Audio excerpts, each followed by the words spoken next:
Good morning, good afternoon, or good evening, depending on where you are in the world.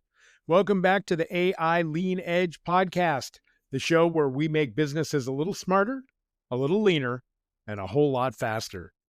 I'm Brian Bricker, coming to you from my office at AI Lean Solutions. So, starting off, I'm very excited to share that the AI Lean Edge podcast is now the 250th most popular business podcast in Canada. And oddly, we just broke the top 20 in the African nation of Chad. So, today, we're diving into one of the industries that needs efficiency more than ever: real estate. Now, here's what's coming your way in today's podcast. I'm going to tell you about one AI tool that can cut your client follow-up time in half while actually making your clients feel more cared for. We're going to walk through a story of a real estate broker who went from drowning in paperwork to doubling closings in a year without hiring more staff. And I'll break down 5 simple ways you can use AI right now to win back hours every week and close more deals without burning out. If you've ever felt like real estate is 20% showing houses and 80% chasing emails, scheduling, and paperwork, stick around. AI might just be the assistant you've been waiting for. And the good news is it's affordable and accessible right now. But first, backed by popular demand, I'll also be covering the top 5 tech news headlines from this week 40 years ago in 1985. So grab your coffee, buckle up, and let's talk about how AI can help you save time and close more deals. Chaos out, clarity in. Cut the noise and dial in the win. AI Lean Edge. Stream it, dream it, lean it tight. AI Lean Edge. Everything just works right. AI Lean Edge. Say goodbye to the sludge, run it clean, run it mean. AI Lean Edge. And we're back. Before we get into the magic of lean thinking and AI in real estate, let's check the Wayback Machine and step into mid-September 1985, a fascinating moment in the history of computers, software, and networking, which marks a turning point in what was then cutting edge. Let's get started. So one of the news items running in Los Angeles area business pages in mid-September 1985 was that Western Digital announced a venture in partnership with Siemens to develop a new computer chip. While full technical details were not yet released, the intention was clear: to build higher performance semiconductors for computing applications. This is really significant because 1985 saw heavy demand for faster, more efficient chips in microcomputers, workstations, data processing hardware, things like that.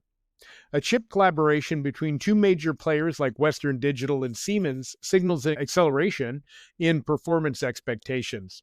It foreshadows the push toward moving more computing from larger mainframes into smaller, more capable machines like home computers.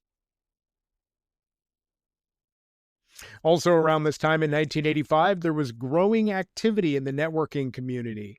The National Science Foundation was building NSFNet, and linking supercomputer centers using TCP/IP protocol. The idea was to connect institutions such as Princeton, Pittsburgh, Illinois, San Diego, and Cornell into a backbone network. Though precise announcements around the 3rd week of September are less well documented, in 1985 there was momentum as more regional and educational networks were preparing to hook into this mainframe. The outcome would be the TCP/IP, which started in research contexts, was becoming more central to how institutions shared data. This shift was one of the foundations of the modern internet. What this meant for people in September 1985 was that networking wasn't hypothetical or just for big research labs anymore. The infrastructure was being built out, standards were being tested, and more organizations were about to get connected.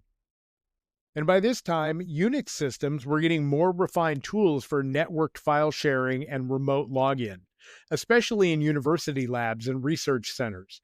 There were reports out of academic computing departments of enhancements or patches to Unix's networking stack, better performance on terminals, remote logins, remote shell tools, and more stable file systems across network links. This laid the groundwork for what became distributed computing and client-server models. Now, in 1985, home and personal computing were gaining capability fast as well. Machines with 64 kilobyte or 128 kilobyte memory were increasing in use. Capabilities like better graphics, colors, and sprites, better input output ports, and more sophisticated basic interpreters or compiled languages were improving. Around this time, there were also industry reports of newer chips or boards being developed for PCs to speed up processing. For example, enhancements to popular CPU families like the Intel 8086 and 8286 line, Motorola's 68000 family, they were under development or shipping in higher end models. Software vendors were also pushing more mature operating system features, multitasking in certain OS variants, or improved memory managers. And finally, another important trend surfacing strongly in late summer into the fall of 1985, 40 years ago from now, was vendor workshops and protocol standardization discussion for networking. Vendors of different hardware or network equipment, like routers, terminals, and modems, were increasingly interested in ensuring compatibility with TCP/IP, or at least interoperability with research networks, university systems, or regional academic networks. So, workshops, tutorials, and meetings were being organized, many of them internal to universities or research associations, to share updates on what works, what does not, and what the performance issues were. Some smaller commercial network protocol implementations were being tested in those workshop settings as well. So, what do these all mean together? When you look back at these five main topics from 40 years ago in mid September 1985, you see the focus on chip development, NSF-net backbone expansion, Unix networking enhancements, home computer capability growth, and vendor workshops for standardization. And through them, you see the shape of what was coming. One, the performance ceiling was rising. People wanted faster chips, more memory, and better graphics. Two, networking was moving from academic laboratories into more formal infrastructure, with TCP/IP becoming the main process, the main protocol for connected systems. Three, software and operating systems were responding. They were providing more stability, better tools for file sharing and remote access. Four, home computing was no longer a hobbyist afterthought. Manufacturers and users both were pushing for features that would make them more like business machines. And perhaps most importantly, people recognized that compatibility mattered, that standard protocols, vendor cooperation, and workshops mattered in reducing friction as networks grew. So, from where we stand now, in the decades beyond 1985, that time in mid September 40 years ago, although looks like small incremental changes or incremental improvements, those were actually seeds being planted that are now huge. The chips developed then made possible the microprocessor power that we take for granted today. NSFNet's expansion became part of the internet backbone growth. Unix networking tools evolved into the remote systems, cloud, and web services we now depend on.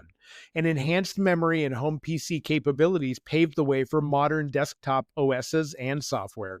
And early vendor standardization helped avoid fragmentation, letting the internet and computer ecosystems scale in a way that has created the technology world that we see today. So thank you for joining me in this walk back in time. Staying curious about where we came from helps to better understand where we're going.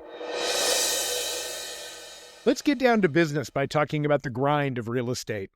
If you ask most people what a realtor does, they'll say something like, well, you show houses, you negotiate deals, you hand over keys. That sounds nice, right? But anyone who has actually worked in real estate knows that maybe 20% of the job on a good week is doing those things. The other 80% is the stuff that wears you down. Endless emails, text messages at midnight, trying to get buyers and sellers to line up on times, retyping listing information because one form didn't talk to another, filling out disclosures, checking boxes that no client will ever see. For real estate professionals, it's even more intense. You're trying to build a career, but you've also got family obligations, maybe aging parents, maybe kids in school.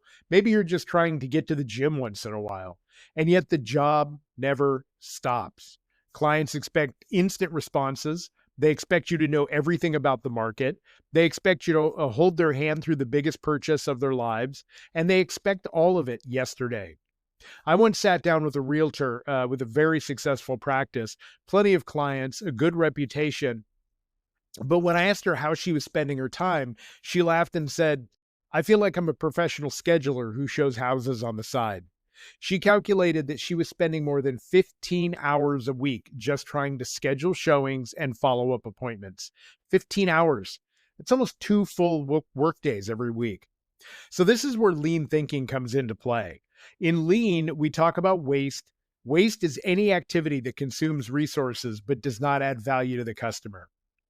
When Susan was typing the same availability into emails over and over, was she adding value?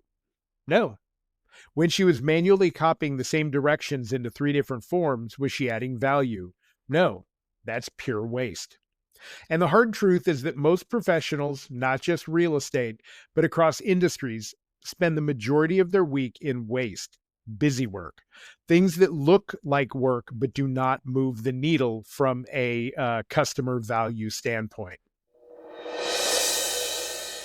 Now, before we move on, I want to take a quick moment to tell you about something I've poured my heart into. It's my new book, Smarter, Leaner, Faster: How AI and Lean Thinking Can Transform Your Small Business. It's available right now on Amazon in both Kindle and paperback. Here's why I wrote it. I've spent years helping organizations cut waste, improve processes, and use technology in ways that make life better, not more complicated.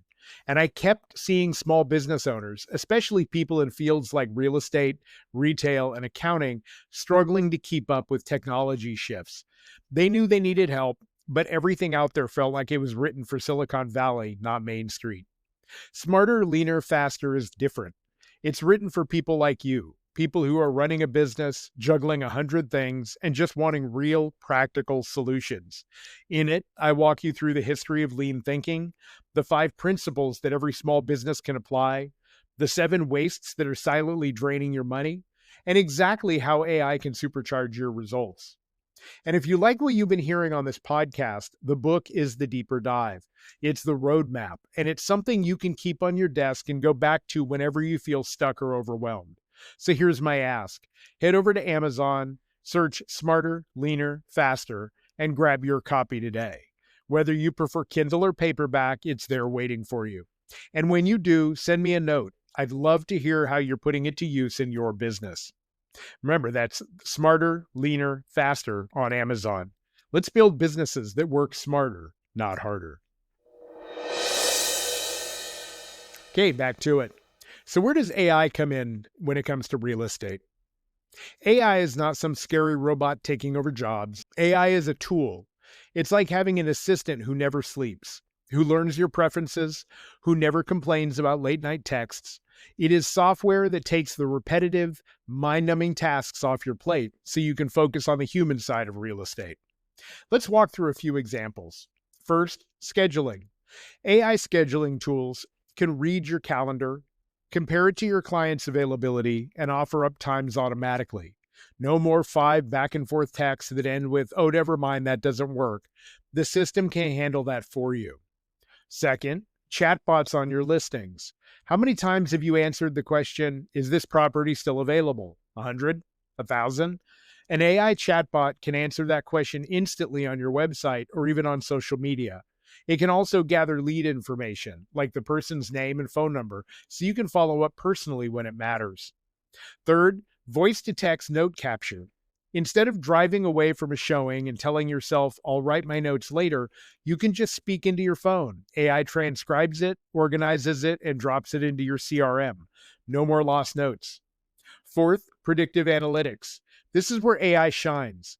Imagine your CRM not only storing contacts, but telling you which ones are most likely to close in the next 90 days.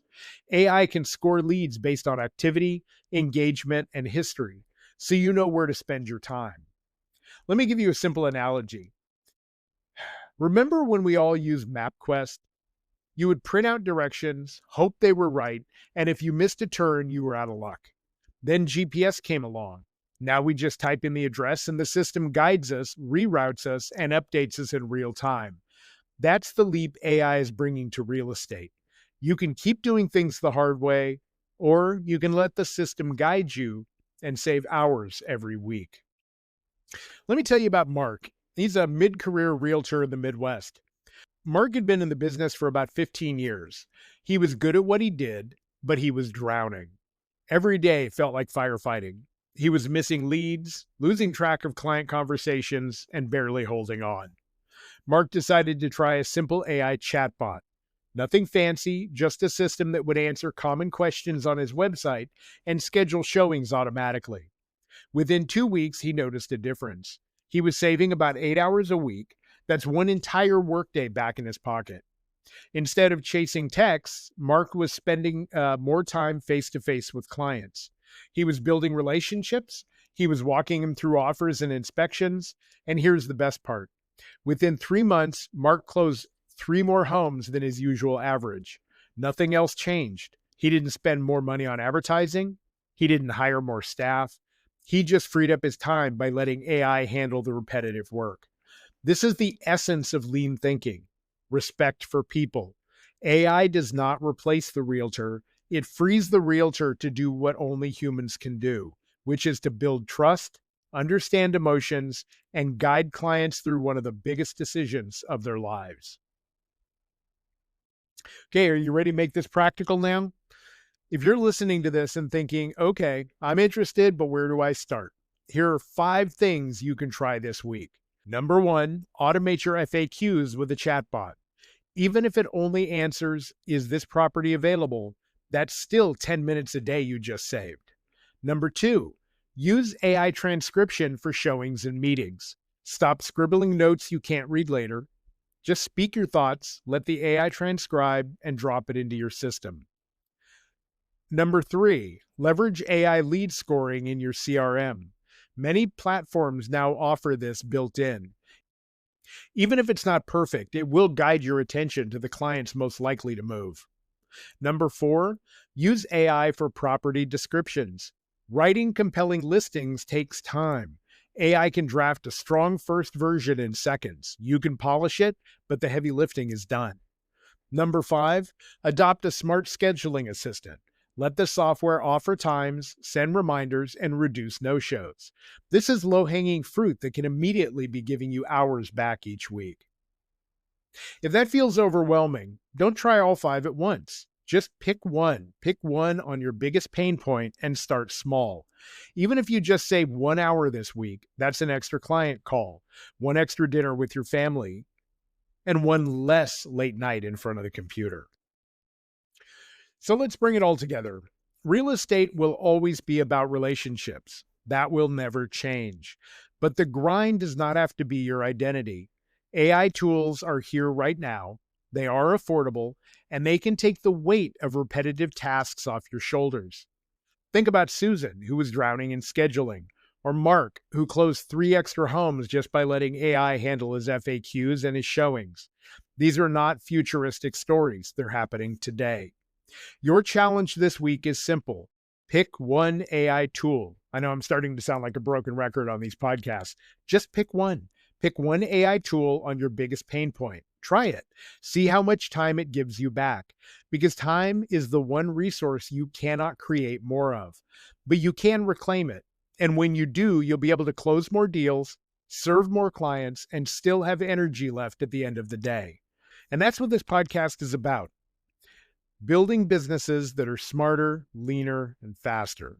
And remember, if you like the AI Lean Edge, please follow, comment, and share it with other small business owners so we can keep helping as many people as possible. So until next time, I'm Brian Bricker. This is the AI Lean Edge podcast. And remember, keep leaning into AI. AI Lean Edge. Stream it, dream it, lean it tight. AI Lean Edge. Everything just works right. AI Lean Edge. Say goodbye to the sludge. Run it clean, run it mean. AI Lean Edge. AI Lean Edge.